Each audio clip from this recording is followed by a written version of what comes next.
Napoleon read through the message that had just arrived from the chambers of representatives. Then he exclaimed in exasperation to his council audience. "I was right in thinking that I ought to dismiss those fellows before I left. It is all over. They're on the verge of ruining France." The council members were in dismay with the disturbing new turn of events.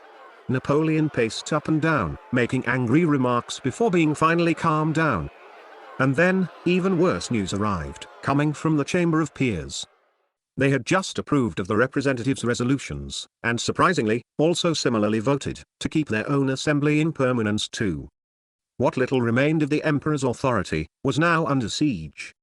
Napoleon was bewildered, and told the audience, "I do not resist for myself, but for the country. If it needs me no longer, I will abdicate." Davout muttered about the now missed opportunity to shut down the chambers, that Napoleon should have promptly acted upon, when he was forewarned of this threat, well before the session of the representatives had begun. The elected representatives had far too much public support in their favor. Even still, Lucien tried again to prompt Napoleon to take draconian action, and uttered to his brother the word venture. Napoleon soberly replied, "Alas, I have ventured too much." For Napoleon, there should be no coup d'état, similar to that of the pivotal 18 Brumaire event of 1799. At that time, the French government was very unpopular, with hardly any backing from the public.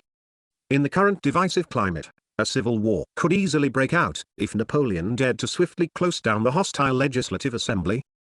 Meanwhile, a small gathering of locals began to appear outside the palace walls, along the Avenue Marigny. There were proud shouts of, "Long live the Emperor!" Napoleon saw them from his palace windows, and gratefully acknowledged them. But under duress now, he had much to contemplate for his next actions. At the same time, the representatives were growing impatient while waiting for Napoleon to reply.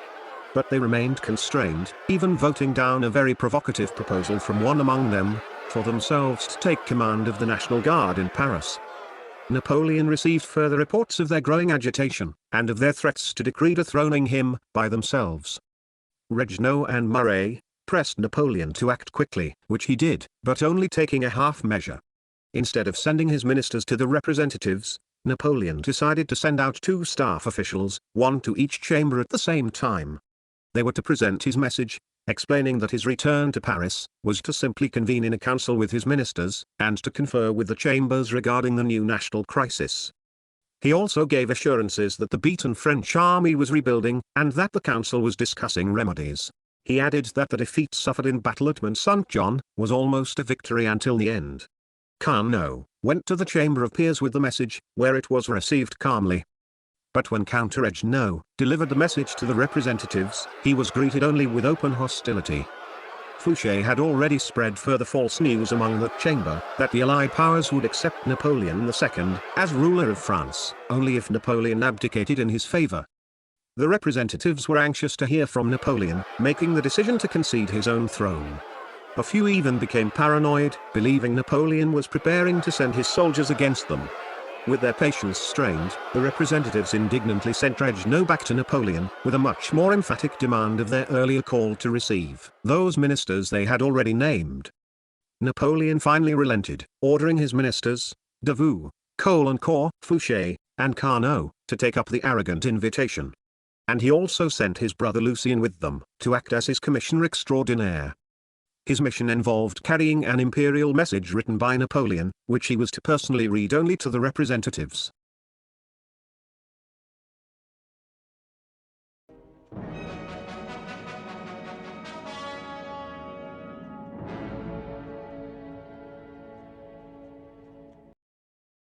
It was at 6 o'clock that same evening, when the emperor's entourage arrived to meet the waiting chamber's representatives at their assembly hall. Lucien made a special request for a private closed session, involving only a small selection of chamber officials.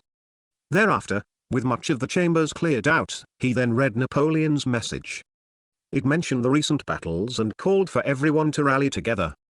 Then, it recommended 3 of Napoleon's chosen ministers, Fouché, Carnot, and Caulaincourt, to join with a committee of 5 assembly members to be appointed by the 2 chambers. And it would be this committee that would negotiate peace terms with the approaching Allied army's commanders. Lucien proposed further that only through supporting Napoleon could a victory result, which would bring peace to Europe and prevent the despised Bourbons from returning to power. He had barely finished when the representatives erupted in raised voices as they all began asking questions towards the imperial officials. Now, Fouché's unwitting accomplices among the representatives, who had prepared themselves for this perfect moment, made bold statements. The young Monsieur J spoke first, after having gained a complete silence in the chamber hall. With eloquence and firmness in his speech, he first challenged the ministers to look into themselves and asked if they honestly believed France could prevail against the coalition armies, and if it was not Napoleon himself who was preventing peace. After a long moment of no response from the ministers, Fouché gave a statement to lend to the belief that he had no inside connection with the speaker. His evasive reply maintained that he and the ministers were only sent to deliver the imperial message and had nothing further to say. Jay continued on about the dangers France faced because of Napoleon, and finished off by appealing to Lucien the Revolutionary, to influence Napoleon to voluntarily give up the throne in favor of his son, and save the nation from any further hopeless conflict. Lucien remained defiant, by answering back with statements that implied France being stronger than perceived. He emphasized how fast Napoleon's beaten army was rallying at Lone, and the recent appearance of Marshal Grouchy with 25,000 of his troops in the vicinity. As well, Lucien reminded everyone of the upcoming reinforcements of new troops coming from the National Guard, Marines, Fédérés, conscripts, and regional armies falling back upon the capital. He further boasted of the defensive prowess of Paris and its outlying fortifications. Lucien, strained to be heard above the raised voices in the hall, he expressed yet another patriotic call to duty. Rally, all of you, around the chief. Consider that our safety depends on our union, and that you cannot separate yourselves from the emperor, and abandon him to his enemies, without ruining the state, without being faithless to your oaths, without tarnishing forever the national honor. It was then that Ministers Davout and Caulaincourt added their opinions, intending to shift back the focus on the approaching Allied armies, mentioning a needed peace process, and the enemy's threat to the French government. These items subdued most of the flaring tempers. But then, Lafayette made a stinging rebuke directed at Lucien. You accuse us of failure in our duty towards our honor and towards Napoleon. Posterity will not blame France for abandoning Napoleon, but alas, for having obeyed him too long. By what right do you dare accuse the nation of want of perseverance in the emperor's interest? Have you forgotten all that we've done for him? The nation has followed him on the fields of Italy, across the sands of Egypt, the plains of Germany, and across the frozen wastelands of Russia. The nation has followed him in 50 battles, in his defeats and in his victories. And in doing so, we have to mourn the blood of 3 million Frenchmen. Among those in agreement were Monsieur Manuel. In opposition, the Bonapartists argued in favor of Napoleon. For the second time that day, Monsieur Lacoste, Fouché's other pawn, stole the audience's attention once again, which momentarily ceased in its squabbling. Lacoste faced Napoleon's chosen men, and demanded, "Ministers of Napoleon, you talk to us of the national independence. You talk to us of peace. But what new basis will you give to your negotiations? You know, as well as we, that Europe has declared war against Napoleon alone. I declare that I see but one man between us and peace. Let him speak, and the country will be saved." There was much more debating, until there was an agreement to go along with the recommendation in the imperial message, related to the formation of a special committee. The Assembly of Representatives would form its own task force, a commission of 5 members, that would consult in league with the Council of Ministers. Lucien then rushed to the Chamber of Peers, and read to them the same imperial message, whereupon, without any fuss, they also formed their own commission, consisting of 6 of their members. Both commissions were to meet that night, at the Tuileries Palace, together with Napoleon's ministers of state and those with portfolios. They would discuss their proposals and remedies related to the situation of France. Their decisions would then be communicated by the commissions to both of their respective chambers on the next day, for further scrutiny. Lucien then returned to the Élysée Palace, where he soon updated Napoleon on the desperate situation that had just unfolded among the representatives.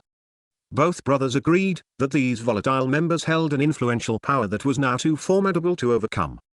Ministers Caulaincourt and Marais also interceded with their observations of the representatives' dangerous self-assertiveness, and they advised Napoleon to yield, and resolved to abdicate in favor of his son, on his own terms, while he still had the chance.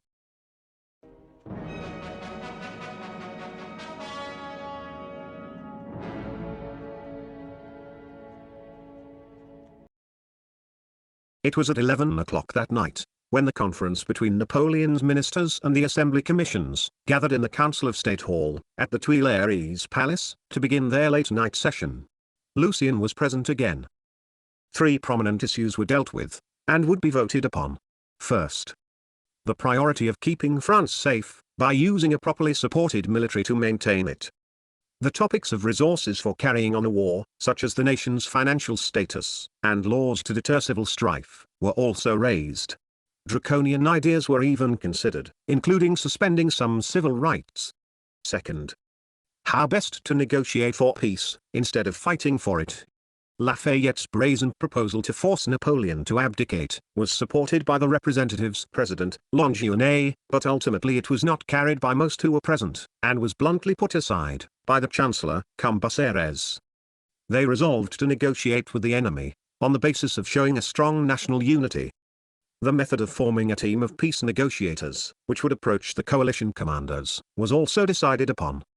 However, they determined that the talks would be in their name only. Napoleon would be entirely excluded from the process.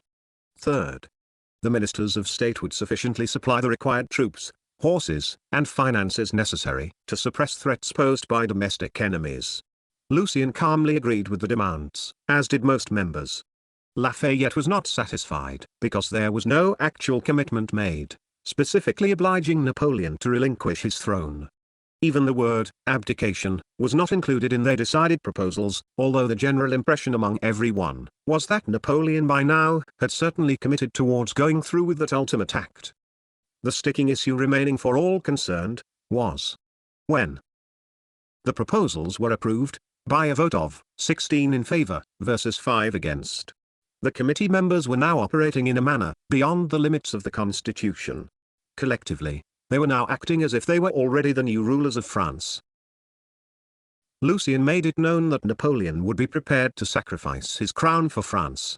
But there was no agreement with his suggestion that this should be delayed until after their initial peace talks with the Allied leaders. Finally, at 3 o'clock in the morning, when the fatigued officials of the Commission concluded their debating for the night, they decided to convey their proposals, with reports sent to both chambers, and to Napoleon. The ministers would bring it to Napoleon that night. General Grenier would give his report to the Chamber of Representatives in the morning. But the ministers, and Count Regnaux, obliged him to inform the chamber that there would be a delay of several hours in their receiving an official response from the emperor, who would need to dwell on the historic decision. Assurances were to be made by Grenier that the impending decree would satisfy the representatives, whose sole desire now was for the emperor himself to declare his own abdication, without the need of themselves forcing it upon him. While the committee talks were taking place, Napoleon was in the Élysée Palace, having sobering conversations with his staff members. La Valette and Savary, the Duke of Rovigo, advised him to simply leave France to its own fate, and to retire in America. He also had a sincere talk with Benjamin Constant, of all people, discussing his dilemma, and the difficult choice between sacrificing his throne, under political pressure, or stubbornly remaining the leader of France. Napoleon was still unconvinced that all was lost. The crowd of supporters outside the palace was still growing, and there were tens of thousands of loyal soldiers in nearby regions at his disposal. Indeed, they were ready for him to return and command them once again.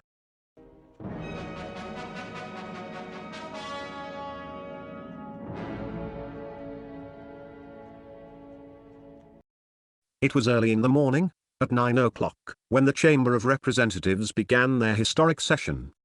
Collectively, the members were in a very volatile state of mind.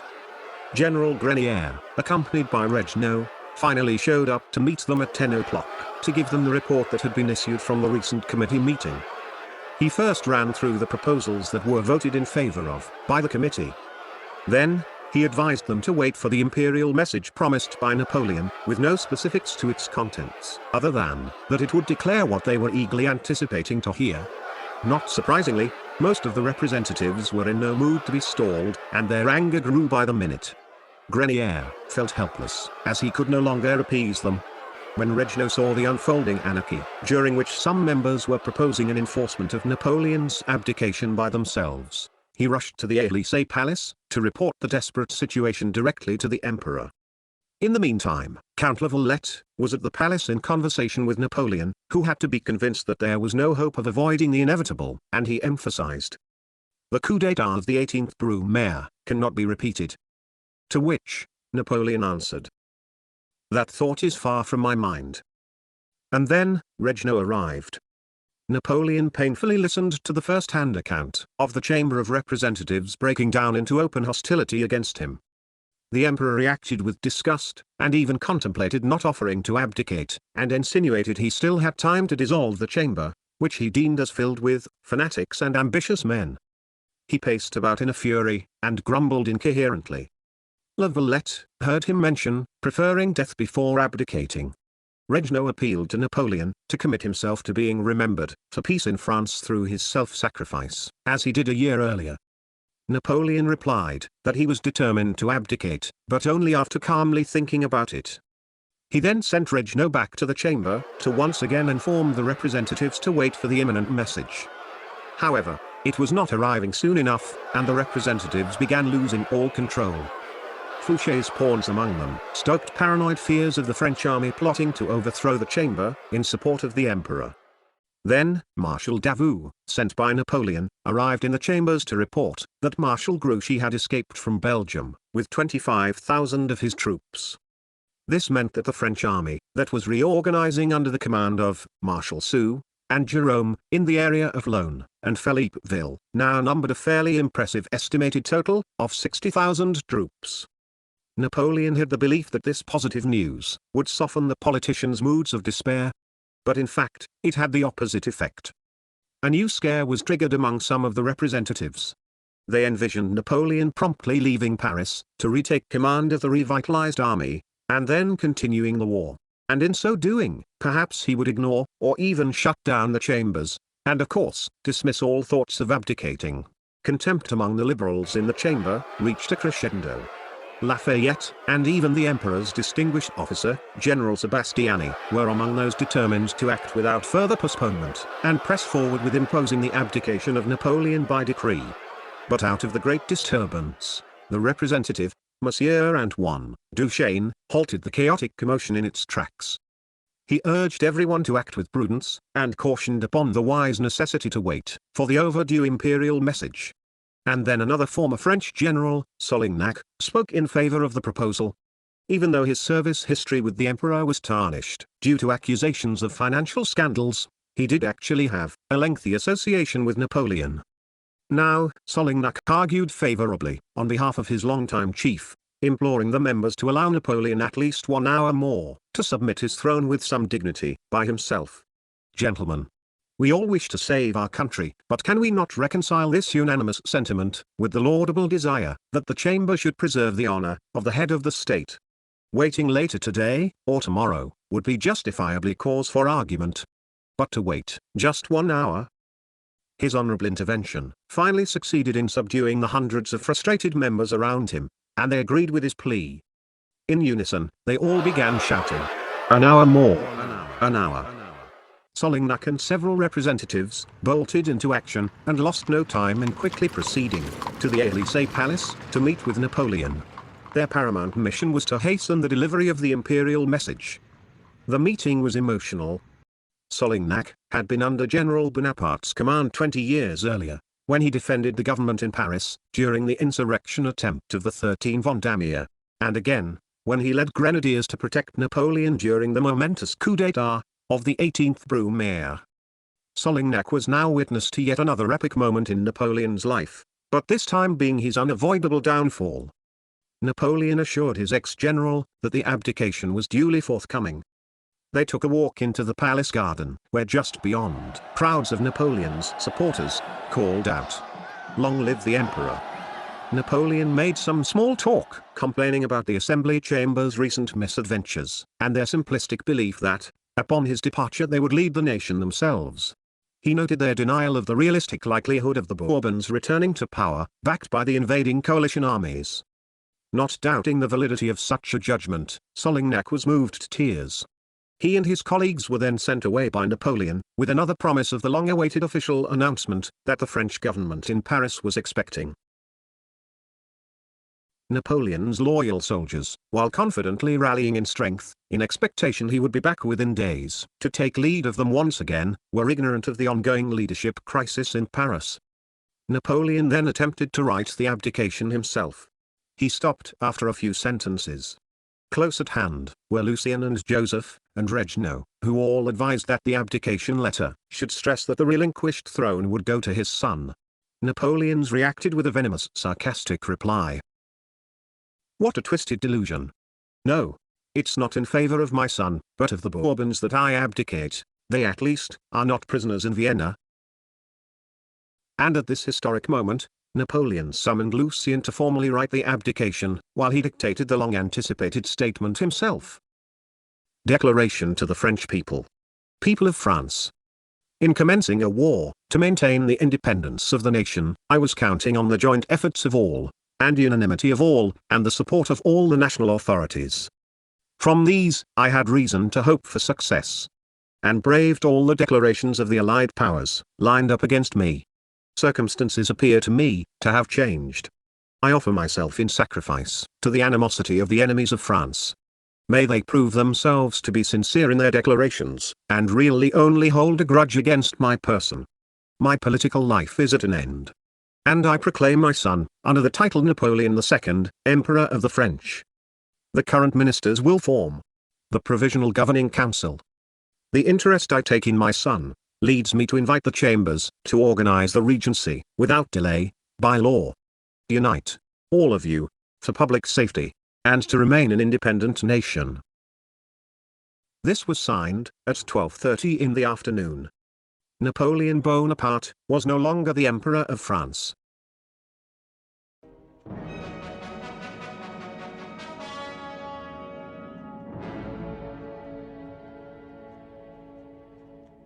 With all speed, ministers, Fouché, Caulaincourt, and Decrès took one copy of the abdication declaration to the Chamber of Representatives. At the same time, the ministers Carnot, Moulin, Gaudin, rushed to bring the other copy to the Chamber of the Peers. The Chamber of Representatives received the arrival of the ministers sent to them at 1 o'clock. President Longueuil read the declaration letter aloud to the members.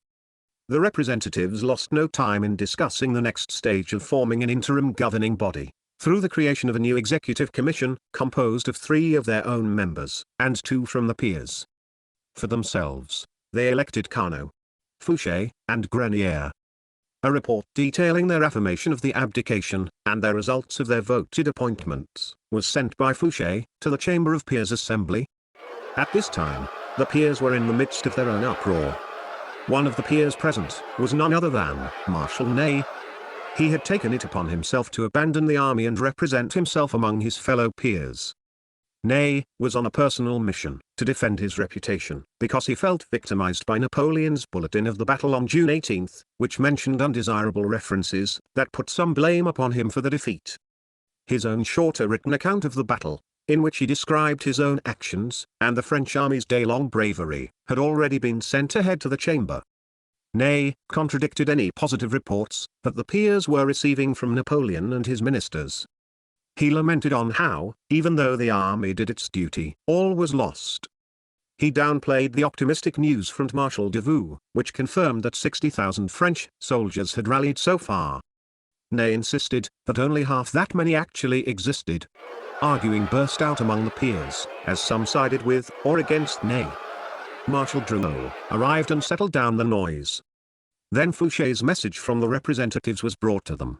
While the contents were agreeable to most of them, Napoleon's closest supporters, present in the peers' chamber, Lucien, and the devoted idolizers of Napoleon, Generals Labédoyère and Flo, were openly alarmed by one striking singular omission. There was no mention in the representative's message of Napoleon abdicating in favor of his son, as the constitution clearly stipulated in the procedure of the Bonaparte dynasty, which had to be passed on from father to son.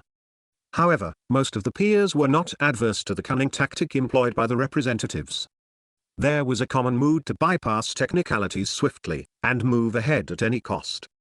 But this grievance was not ignored so easily. Back and forth condemnations began.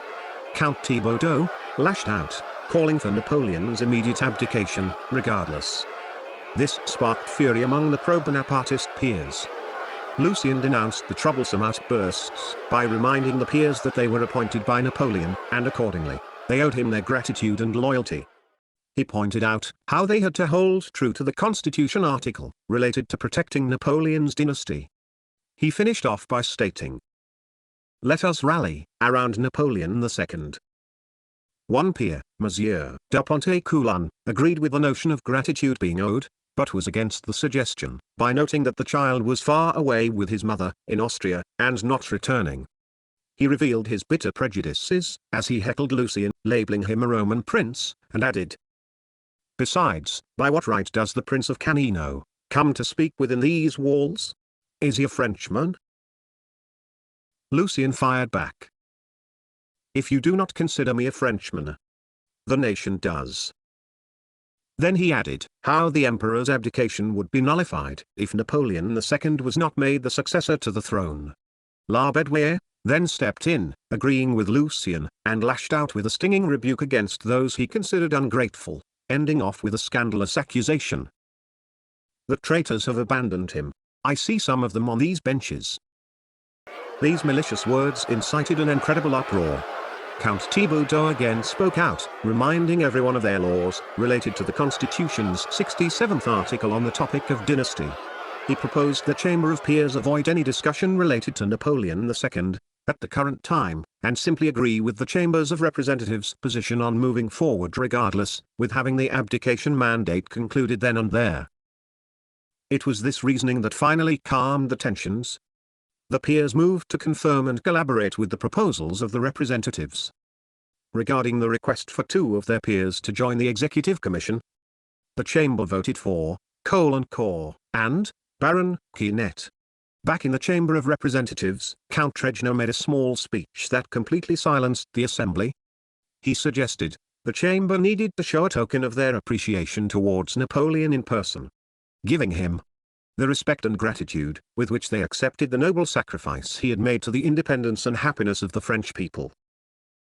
And so, a small deputation from among the representatives then went to the Élysée Palace to visit their former emperor.